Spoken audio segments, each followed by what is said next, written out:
Sa isang payak na kubo sa gilid ng baryo, nakatira si Jack, isang 12 taong gulang na batang kayumanggi ang balat, laging nakangiti sa kabila ng kahirapan. Suot niya ang kanyang kupas na asul na t-shirt at lumang kayumangging pantalon. Kasama niya ang kanyang ina na si Aling Marta, isang 55 taong gulang na babaeng pagod na sa hirap ng buhay, ngunit patuloy na lumalaban para sa kanyang anak. Sa kanilang munting tahanan, iisa lang ang malinaw: ang kahirapan ay hindi hadlang sa kanilang pagmamahalan. Isang tahimik na umaga, sinag ng araw ay marahang sumisilip sa kanilang sirang bubong. Sa sulok ng kubo, nakaupo si Aling Marta.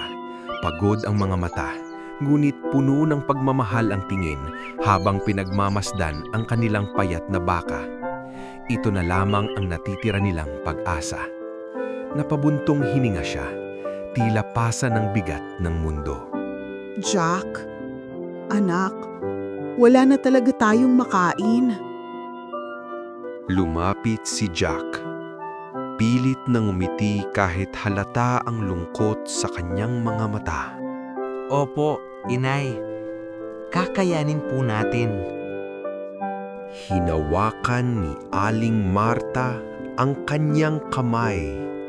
Magaspang, ngunit puno ng lambing. Kailangan na nating ibenta ang baka. Patawad, anak. Saglit na natahimik si Jack, ngunit tumanggo siya, buong kababaang loob. Opo, Inay. Para po sa atin, gagawin ko. Dahan-dahan niyang hinawakan ang lubid ng baka. Sa bawat hakbang niya palabas ng kubo, tila bumibigat ang kanyang dibdib. Ngunit hindi siya lumingon. Dahil alam niyang ang araw na iyon ay hindi lang tungkol sa sakripisyo, kundi simula ng isang pagbabagong hindi niya inaasahan. Sa gitna ng maalikabok na daan, habang mabagal na naglalakad si Jack kasama ang kanyang baka, tila mas lalong bumibigat ang bawat hakbang niya. Parang bawat yabag ay may kasamang pag-aalala para sa kanyang ina. Biglang may isang tinig ang bumasag sa katahimikan. Saan ka papunta, iho? Napahinto si Jack. Sa kanyang harapan ay isang matandang lalaki. Kulubot ang balat, may mahabang puting balbas, at nakasandal sa kanyang kahoy na tungkod. May kakaibang katahimikan sa kanyang mga mata, na tila may itinatagong hiwaga. Ibebenta ko po ang baka. Kailangan po namin ng pera. Wala na po kaming makain. Sandaling tumahimik ang matanda, saka ngumiti. Hindi pangkaraniwan, kundi parang may alam na hindi kayang ipaliwanag. Dahan-dahan niyang inilabas ang ilang butil. Maliliit, ngunit kumikislap na tila may sariling liwanag. Ipagpalit mo ito, iho. Hindi ito basta buto. Ito'y may dalang kapalaran. Napatingin si Jack sa mga butil, saka sa baka, at muli sa matanda. May pag-aalinlangan sa kanyang puso, ngunit may kung anong boses sa loob niya ang nagsasabing magtiwala. Huminga siya ng malalim. Kung ito po ang makakatulong sa amin, tatanggapin ko po.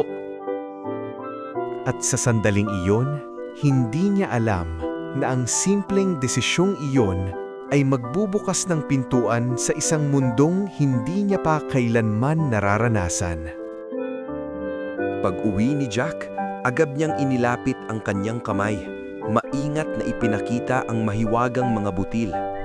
Ngunit sa isang iglap, nagbago ang lahat.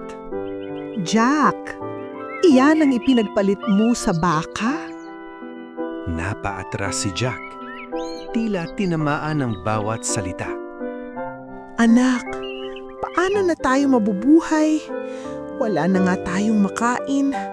Pati huling pag-asa natin, nawala pa. Hindi galit lamang ang naroon, kundi takot at matinding pangamba bilang isang ina. Sa gitna ng sakit at desperasyon, mabilis niyang inagaw ang mga butil at itinapon palabas ng kanilang kubo. Tumama iyon sa lupa, parang kasabay ng pagbagsak ng pag-asa. Napatungo si Jack, hindi makapagsalita. Dahan-dahan siyang napaupo sa sulok, yakap ang sarili. Patawad po, inay.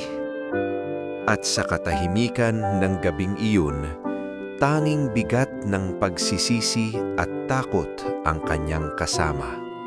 Hindi niya alam kung tama ba ang kanyang pinili o tuluyan na niyang napahamak ang kanilang buhay.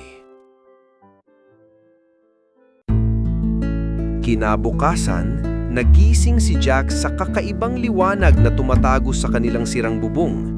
Mas maliwanag kaysa karaniwan, tila may dalang hiwaga. Dahan-dahan siyang bumangon, dala pa rin ang bigat ng nangyari kagabi. Paglabas niya ng kubo, napatigil siya. Nanlaki ang kanyang mga mata. Sa harap nila ay isang napakalaking puno. Isang beanstalk na tila sumibol mula sa lupa at umaabot hanggang sa kalangitan. Halos yakapin ng mga ulap. Inay, parang inaabot nito ang langit. Sa sandaling iyon, nawala ang kanyang takot, napalitan ng matinding pagnanais na malaman ang nasa itaas. Huminga siya ng malalim, saka hinawakan ang makapal na tangkay. Unti-unti siyang umakyat, habang ang kanyang puso ay kumakabog sa kaba. Ngunit sa kaibuturan nito, may isang munting apoy ng pag-asa na muling nagliliyab. Sa wakas, narating ni Jack ang tuktok ng beanstalk. Pag-angat niya, bumungad sa kanya ang isang napakalaking kastilyo. Malamig, tahimik at tila may itinatagong panganib sa bawat sulok. Ngulit bago pa siya makalapit, may isang malakas na yabag ang yumanig sa lupa. Unti-unti siyang napalingon at doon niya nakita isang higanteng kulay berde, dambuhala at mabagsik ang anyo. Fee-fi-fo-fom, may naamoy akong tao. Nanginig ang buong katawan ni Jack. Nanginginig siya sa takot habang mabilis na nagtatago sa isang sulok ng kastilyo. Sa kanyang pagtatago, napansin niya ang mga bagay sa loob. Mga gintong barya na kumikislap, isang mahiwagang manok, at isang gintong alpa na tila may sariling buhay. Ngunit sa gitna ng lahat ng iyon, isang mukha ang sumagi sa kanyang isip. Ang kanyang ina. Ang gutom, ang hirap, ang luha nito kagabi. Mahigpit niyang kinuyom ang kanyang kamay. Para ito sa amin, para kay inay. Dahan-dahang lumapit si Jack sa mahiwagang manok, halos hindi siya humihinga sa takot. Nanginginig ang kanyang kamay habang maingat niya itong kinuha. Sandali siyang napapikit. Para kay inay, bulong niya. Ngulit sa isang iglap, Magnanakaw! nagising ang higante. Yumanig ang buong kastilyo sa lakas ng kanyang sigaw. Nanlaki ang mata ni Jack. Wala na siyang oras mag-isip. Mabilis siyang tumakbo. Paa niya'y halos hindi na sumasayad sa lupa habang hawak ang manok. Sa likod niya, papalapit ng papalapit ang higante. Bawat hakbang nito ay parang kulog na bumabagsak. Hindi ka makakatakas. Walang lingon-lingon, sumuong si Jack sa beanstalk at agad bumaba. Mahigpit ang kapit, mabilis ang galaw, habang ang puso niya'y halos sumabog sa kaba. Sa bawat pagdulas niya pababa, ramdam niya ang pagyanig dahil sinusundan siya ng higante. Ngulit hindi siya tumigil dahil sa bawat takot na nararamdaman niya, mas malakas ang dahilan niya para tumakbo, ang kanyang ina. Pagdating ni Jack sa lupa, hingal na hingal siya, halos mawalan ng lakas sa takot at pagod. Inay, palakol po! Agad siyang inabutan ni Aling Marta, nanginginig at walang masabi sa takot. Sa likod nila, naririnig ang mabibigat na yabag ng higante. Palapit ng palapit. Walang pag-aalinlangan, buong lakas na inundayan ni Jack ang puno. Isang beses, 2 beses. Hanggang sa unti-unting bumigay ang beanstalk. Kasabay ng pagbagsak nito ang malakas na sigaw ng higante. Isang sigaw na unti-unting naglaho sa kailaliman. At sa wakas, natahimik ang lahat.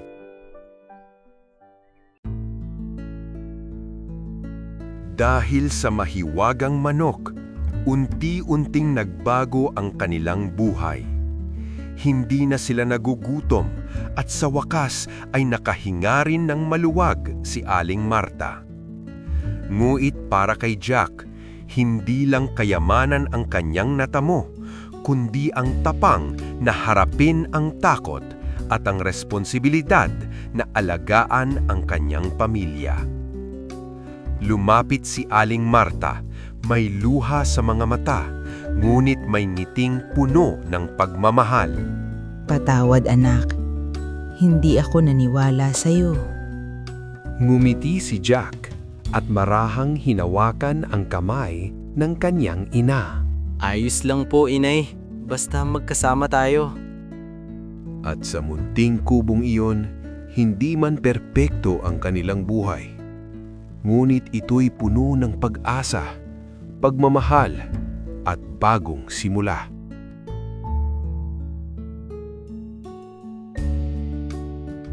Ang tunay na tapang ay hindi kawalan ng takot, kundi ang pagpili na lumaban para sa mga mahal mo. Ang pagtitiwala at pagmamahal sa pamilya ay kayang magbukas ng mga himalang hindi mo inaasahan.